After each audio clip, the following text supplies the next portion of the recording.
Excitement filled the air as Trish Jenner gripped the steering wheel of her beat-up Ford Fiesta.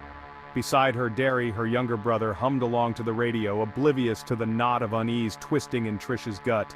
It was the start of spring break, a time for letting loose, but a pall of dread hung over Trish. Maybe it was the desolate stretch of highway they were on, or maybe it was the hulking truck that had been tailgating them for the last 20 miles. The truck was a rusty behemoth, its diesel engine growling like a caged beast.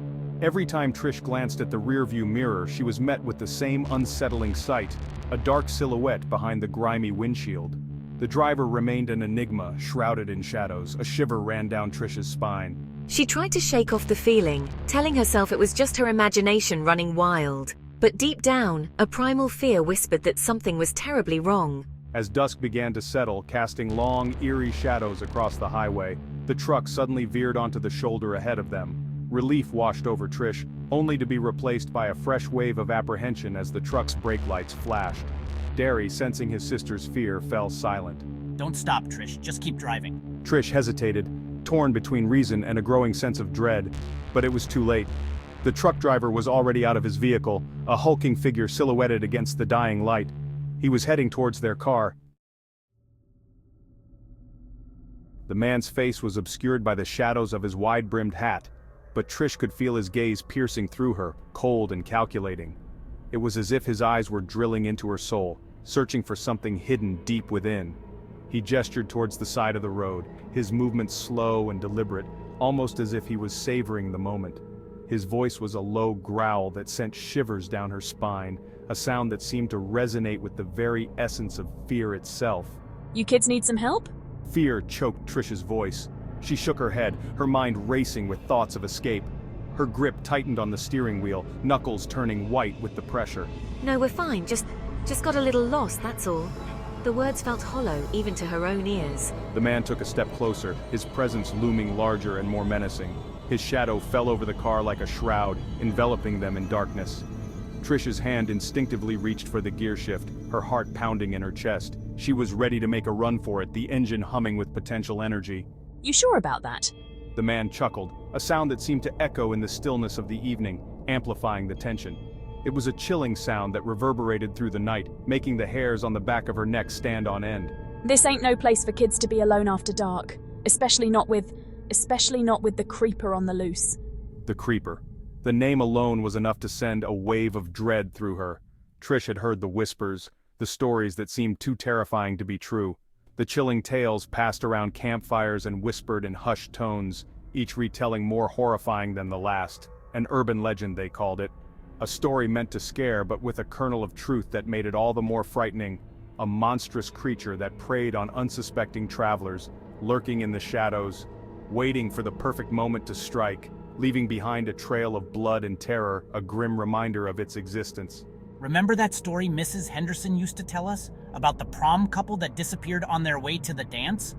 The memory was vivid, etched into her mind. Trish shuddered. How could she forget? The story had haunted her for years. The legend of the creeper was practically a rite of passage in their small town. According to the story, it was a test of courage and belief. The creature only appeared every 23 years, a cycle that seemed both arbitrary and terrifyingly precise, claiming 7 souls to satisfy its insatiable hunger, a number that seemed to hold some dark significance. The tale sent chills down their spines, a shared fear that bonded them in their terror. But it was just a story, wasn't it? A campfire tale meant to scare kids, to keep them in line. A tale that had been passed down through generations, each retelling adding new layers of fear. At least that's what Trish had always told herself.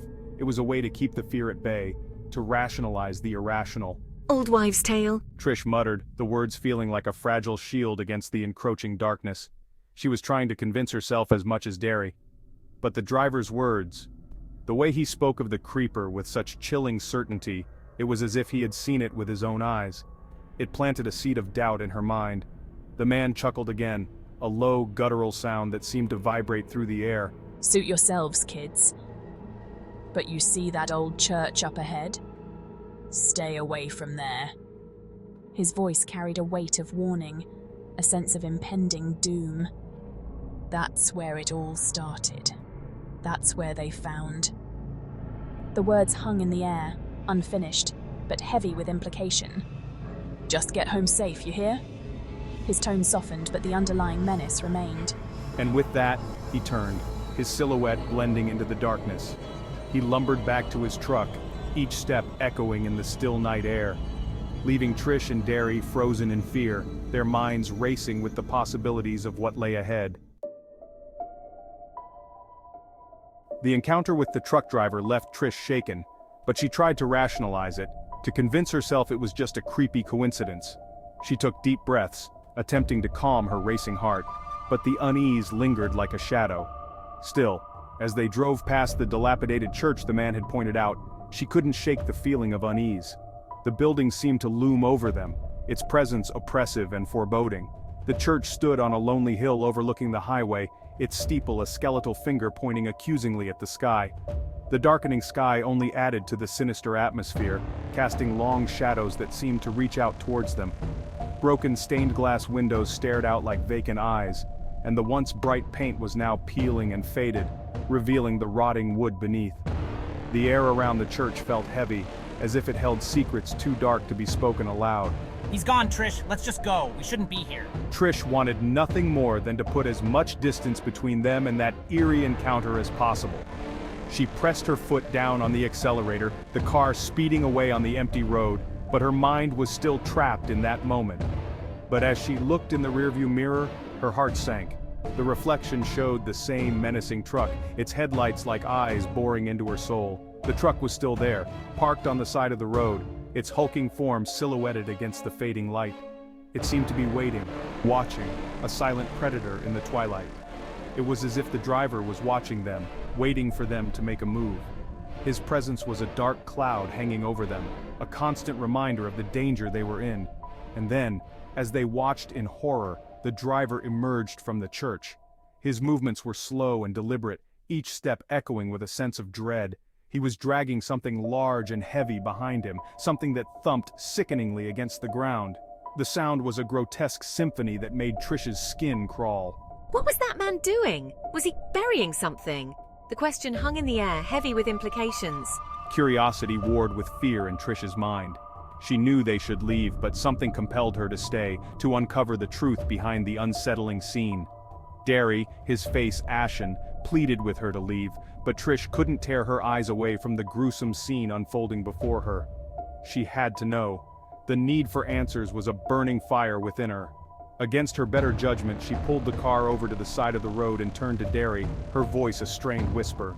The decision felt like a point of no return. "Stay here and lock the doors." Her words were a command, a desperate attempt to keep him safe as she prepared to face the unknown. The air grew heavy and oppressive as Trish approached the church, the stench of decay assaulting her nostrils. The once grand structure now stood as a decaying monument to forgotten times, its walls crumbling and its windows shattered. She could hear the truck driver moving around inside, his grunts and muttered curses echoing through the silence. The sound was unsettling, a stark contrast to the eerie stillness that surrounded the church. Cautiously, she peered through a crack in the boarded-up doorway, her heart pounding in her chest. The tension was palpable, each beat of her heart echoing in her ears like a drum. The interior of the church was shrouded in darkness, the only light filtering through the broken stained glass windows. The once vibrant colors of the glass now cast a dull, ghostly glow on the decaying pews and altar. Dust motes danced in the feeble rays of sunlight, illuminating a scene straight out of a nightmare. The air was thick with the scent of mold and decay, making it hard to breathe. The truck driver was nowhere to be seen, but the floor of the church was littered with bodies, their limbs twisted at unnatural angles. Each body told a story of pain and suffering, their final moments frozen in grotesque poses. Trish gasped, covering her mouth to stifle a scream. The horror of the scene before her was almost too much to bear, her mind struggling to process the sheer brutality of it all. The bodies were pale and lifeless, their eyes staring vacantly into the void.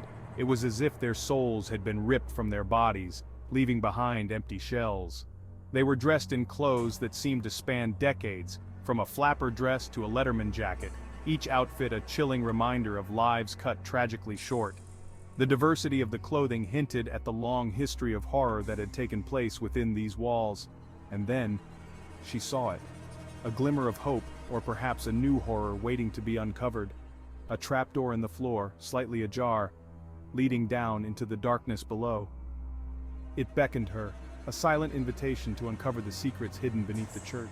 A low groan echoed from the depths of the trapdoor, followed by a sickening thud. The sound sent a shiver down her spine, the hairs on the back of her neck standing on end. Someone was alive down there. The realization brought a mix of fear and determination. Perhaps one of the victims? Or maybe someone who could explain the horrors she had witnessed? A wave of reckless courage washed over Trish.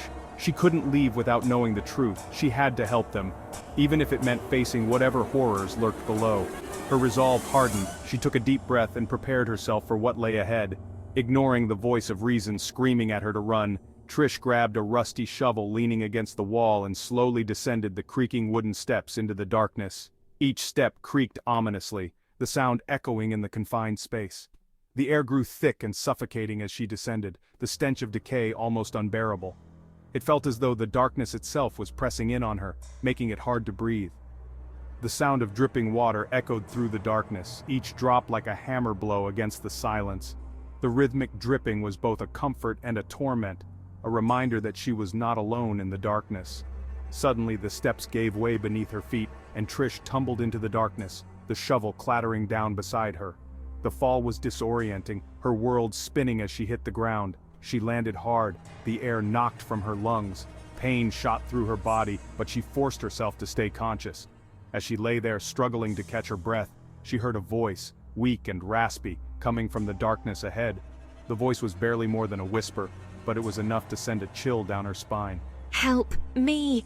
The plea was desperate, filled with pain and fear, and it echoed in the darkness, a haunting reminder of the horrors that lay hidden below.